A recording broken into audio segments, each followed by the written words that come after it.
Either Bangladesh না খেলে और বাংলাদেশ খেললেও ভারতে গিয়ে মাথা নত করে খেলে, তো বাংলাদেশের এই ওয়ার্ল্ড কাপ খেলার চান্সটা ভেরি লো। কোনো কারণে মুসলমানদের এগেনস্টে কথা বলতেছে ইন্ডিয়ায়, মুস্তাফিজের এগেনস্টে কথা বলছে, শাহরুখ খানের এগেনস্টে কথা বলছে। সিকিউরিটি কনসার্ন রয়েছে বলেই হাইব্রিড মডেলে হচ্ছে, বিসিবির সাথে রয়েছে, তারা একই সাথে আগাচ্ছে। রিয়াসাত ভাই, কালকে থেকে বিভিন্ন খবর, আপনি হয়তো ঘুমাতে যাওয়ার আগে বা ঘুমের মাঝখানে খবরটা পেয়েছিলেন, সকালে ডিসকাশনও করেছেন আপনার পেজে। আপনার কি মনে হয় পরবর্তী বিসিবি জানিয়েছে এসব খবর আসলে সম্পূর্ণ মিথ্যা, এগুলো আসলে ইচ্ছে করে ছড়ানো হচ্ছে সব খবরগুলো বাংলাদেশের এগেনস্টে বা বাংলাদেশের বিপক্ষে নেতিবাচক? একটা উগ্র সাম্প্রদায়িক সাংবাদিকতা তো আমরা দেখছি বাংলাদেশের বাইরে থেকে, যেটা হচ্ছে বাংলাদেশের ইনসাইড থেকে তো আর হচ্ছে না, এবং এই উগ্র সাম্প্রদায়িক সাংবাদিকতার কারণেই কিন্তু আসলে এই ঘটনাগুলো ঘটেছে। কিভাবে ঘটেছে? ধরেন একজন মানুষ কোনো কারণে মুসলমানদের এগেনস্টে কথা বলতেছে ইন্ডিয়ায়, মুস্তাফিজের এগেনস্টে কথা বলছে, শাহরুখ খানের এগেনস্টে কথা বলছে, রাইট? এখন এই জিনিসগুলো স্প্রেড আউট হয় কিভাবে? যখন আপনি এগুলোকে নিউজ আকারে, কন্টেন্ট আকারে ডেলিভার করবেন। সো এই ঘটনাটা ঘটেছে বলেই কিন্তু এটার আউটকাম হিসেবে ফাইনালি মুস্তাফিজ সেখান থেকে রিলিজড হয়ে গেছেন। শেষ পর্যন্ত বাংলাদেশ দল অ্যাজ এ কান্ট্রি তাদের ডিগনিটিতে আঘাত আনার পর তারা ভেবেছে যে সেখানটায় গিয়ে তারা খেলবে না। ইনসিকিউর সিচুয়েশনস আমাদেরকে অ্যালার্ম করেছে, রাইট? সো আমার কাছে মনে হয় যে অনেক কিছুই অবশ্যই মানে ছড়ানো হচ্ছে এমনভাবে যেন ইদার বাংলাদেশ না খেলে और বাংলাদেশ খেললেও ভারতে গিয়ে মাথা নত করে খেলে।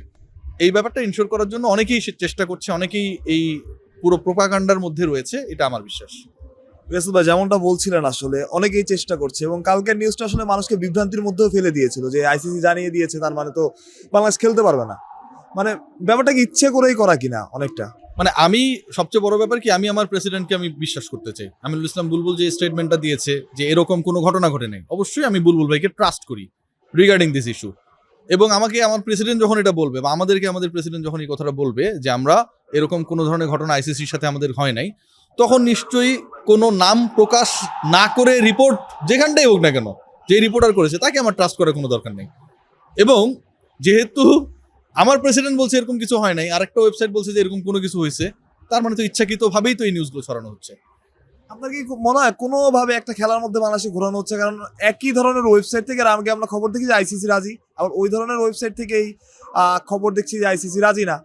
এটা একটা প্রতিদ্বন্দ্বিতা, ক্রিক ইনফো ভার্সেস ক্রিক বাস হতে পারে। কারণ ক্রিক বাস যে নিউজটা করেছিল 3 দিন আগে, সেখানটায় বলেছিল যে ICC taking time to rethink for rescheduling Bangladesh matches, right? এবং যে কারণে আসলে 2 দিন 2.5 দিন সময় কিন্তু গেছেও। এখন এই ক্রিক ইনফো ভার্সেস ক্রিক বাজের কিন্তু একটা প্রতিদ্বন্দ্বিতার জায়গা আছে, তারা করলে আমরা কি করতে পারলাম? সেই জায়গা থেকে ধরেন ক্রিক ইনফো খবর পেয়েছে যে বাংলাদেশ ক্রিকেট বোর্ডের সাথে ভার্চুয়াল মিটিং হয়েছে, মেইল পাঠিয়েছে, মেইলের রিপ্লাই পাঠিয়েছে আইসিসি, এবং একই সাথে বিসিসিআই তো এরকম লোকজন আছে যে যারা চায় না বাংলাদেশ ওখানটায় গিয়ে খেলুক। সবাই চায় না এরকমটা না, কিছু কিছু মানুষ তো রয়েছে, আবার তারা হচ্ছে এরকম কিছু ফালতু সাংবাদিকের সোর্স হিসেবেও কাজ করে।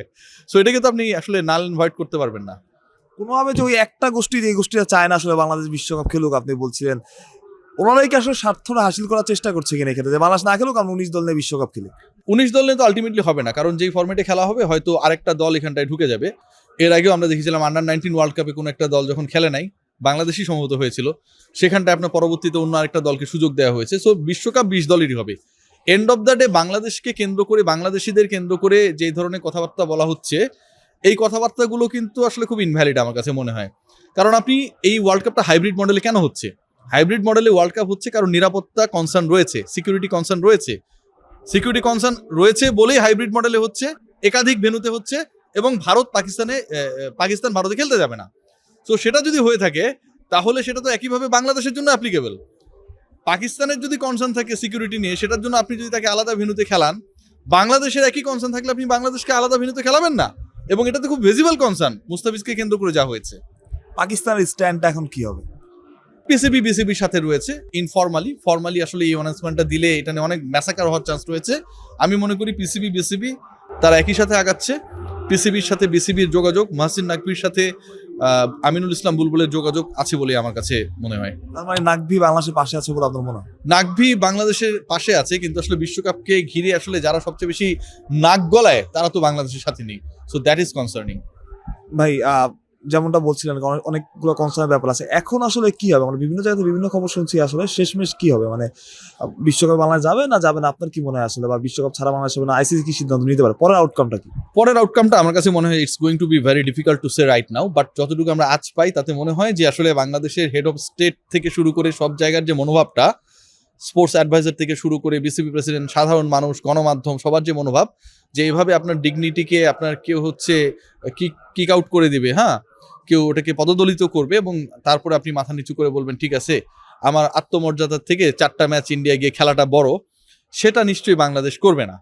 আবার একই সাথে ইন্ডিয়া যেহেতু ইস্যুটা তারা ক্রিয়েট করেছে এবং বাংলাদেশ এত স্ট্রং স্টান্স নেবে সেটা তারা কল্পনাও করতে পারে নাই, যেভাবে হোক তারা চেষ্টা করবে বাংলাদেশকে তাদের দেশে গিয়ে খেলাতে বাধ্য হতে। আমার কাছে মনে হয় যে শেষ পর্যন্ত বাংলাদেশের এই ওয়ার্ল্ড কাপ খেলার চান্সটা ভেরি লো। ভাই, মুস্তাফিজকে পিএসএল ইনক্লুড করা এইভাবে মানে ঘোষণা করে, আসলে কখনো এরকমটা হয় না যে এইভাবে ঘোষণা করে ইনক্লুড, এর একটা বার্তা দেয় কিনা যে মানে পাকিস্তান ওই দিক থেকে সাপোর্টটা দিচ্ছে বাংলাদেশকে? শুধু পাকিস্তান কেন, ইংল্যান্ডের ক্রিকেটার মঈন আলীও তো এই কথা বলেছে, আপনি খেয়াল করে দেখেন।